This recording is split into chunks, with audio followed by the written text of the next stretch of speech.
Hello and welcome back to the Sommelier Corner. My name's David Horn. I'm here with the Keye team, here to tell you about this month's wine and a little bit about our new listing as well. Super excited to be telling you about Super Tuscans today. I actually looked at my records and I was a little surprised to learn that I have not written about a Super Tuscan in the 3.5 years that I've been writing the Sommelier Corner. So super excited to write about those, tell you a little bit about them. We are talking specifically about the Aska from Banfi. So Banfi, they originated actually in Montepulciano, making Brunellos, is what they're definitely known for. But they obviously have spread across Italy and Tuscany, and they're in Bolgheri now, which is where the Super Tuscans are being made. So a little history on the Super Tuscans before I do a quick tasting note for you. And I'll tell you a little about the label as well. The Super Tuscans in the 1960s and 70s originally, Italian wine had just really strict, rigid rules in how wine could be produced. And so you couldn't blend Sangiovese with, Cabernet. Really, people weren't really growing Cabernet or Cabernet Franc. And so they even required to have some indigenous white grapes mixed in with Chiantis and things like that back in the day. So producers kind of thought that was limiting, a limiting mindset.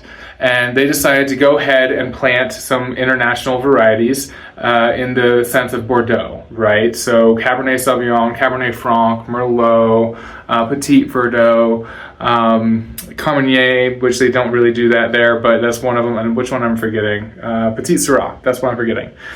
So Cabernets in particular, Cabernet Franc, Cabernet Sauvignon, and Merlot was on their radar to get planted.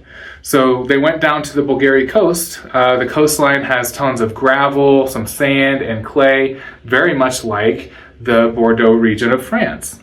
Also has a coastal influence from the Tyrrhenian Sea, and so I think I butchered that name.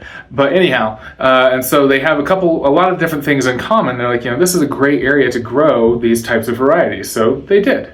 Now, as a result, that meant that Super Tuscans were actually considered table wine because they didn't meet the DOC status that Italy had in place because they had restrictions on how these wines were being made. That said, some of the best wines came from doing this. I mean, Sassicaia was one of the early frontrunners and is just one of the most well-known, amazing wines out of Italy that I can think of. I love Sassicaia. I can't think of many people that don't. Anyway, simply put, a Super Tuscan is considered a wine that is, not made to that standard, and it's usually going to be a Bordeaux blend, and it is from the Bolgheri region. Bolgheri did get a classification in 1994, and so they actually are now within the DOCs of Italy, so that's great. I did want to tell you a little bit about the wine label. So Banfi, as I mentioned, they originated in Montepulciano, but this name, Aska, is really cool history, actually. If you look at the 2 gold discs in the A's, that matters, and I'll tell you why in a moment. Aska means wine vessel. It's actually an Etruscan word for wine vessel. The Etruscans were in Tuscany long before the Romans were there. And so wine vessel, but it also translates into treasure chest. So it was a way to carry your valuable liquid. So it was actually mostly used for wine and olive oil. And then you add on one more thing with their gods, the sun and moon gods. And so the Aska also protected the emotions of people and the things that they were promised and promising to their gods, the sun and moon gods. So the sun and moon are reflected in the A's here on the label. So just a really cool little aspect there that I want to make sure to share. Banfi, fantastic provider. They make amazing wines. I was super excited to find this one, especially at such a great price. Now this video is getting long, so I'm going to go ahead and jump into a quick tasting note here, try and be as fast as possible. I think I've talked a good amount, you know a little bit about the soils, you know a little bit about the climate and the, impacts happening from the sea and the coastal influence. So let's go ahead and talk about the wine. I'll take about a minute or two to do that. So the color in particular on these, super beautiful, kind of a purple with a ruby core, probably not all the way purple, it's a little lighter on this particular one. Oh, beautiful on the nose though. It has a little like rim variation, even like a little magenta and silver on the edge when you look at the rim. On the nose, oh, it's beautiful. It's got actually a little bit of smokiness in there, but this is a Cabernet Sauvignon and Cabernet Franc blend. So the Cabernet Sauvignon is going to be the structure. You get black currant, you get plum, cedar, and then the Cabernet Franc is your backup singer. It's got, you know, a lot of aromatics, which is that savory note I just got. I got a little bit of like thyme on the nose right away, as well as, you know, a little bit of red fruit influence, and, you know, just really lifts the wine. But the Cabernet Sauvignon's doing the heavy lifting on this. So it does punch out of the glass a little bit. I definitely get some like thyme and rosemary. And yeah, you get blackberry, black currant, and the sour red sherry in there. Honestly, I get like a cranberry too, which is kind of nice. So beautiful wine. I do get a little cedar. This is aged in oak for new French oak for 10 months.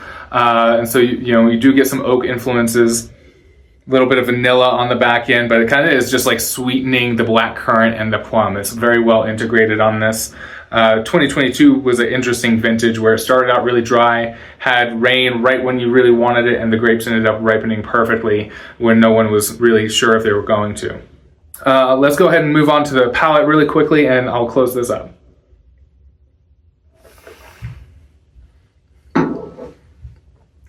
That is delicious. So, absolutely delicious wine. Gets lots of black fruit on the palate. Good tannin, but still soft. I'm getting red and black on the palate. On the very beginning, you get a savory note, like a little smoked meat, and then it moves quickly into the fruit. And then you get a little acid from that coastal area, but also some tannin, so not overwhelming. Really excited to have written about and, you know, be talking about this one because I really want to write about a Bordeaux, but Bordeaux's are not inexpensive wines. So this is presented as a great value with Bordeaux varietals, Bordeaux style, Bordeaux quality in many ways, and is absolutely delicious. I'll spend the last 45 seconds here telling you about the listing. Amazing new listing in Shoreline. Just stunning views across the Jordanelle and at the Deer Valley East expansion.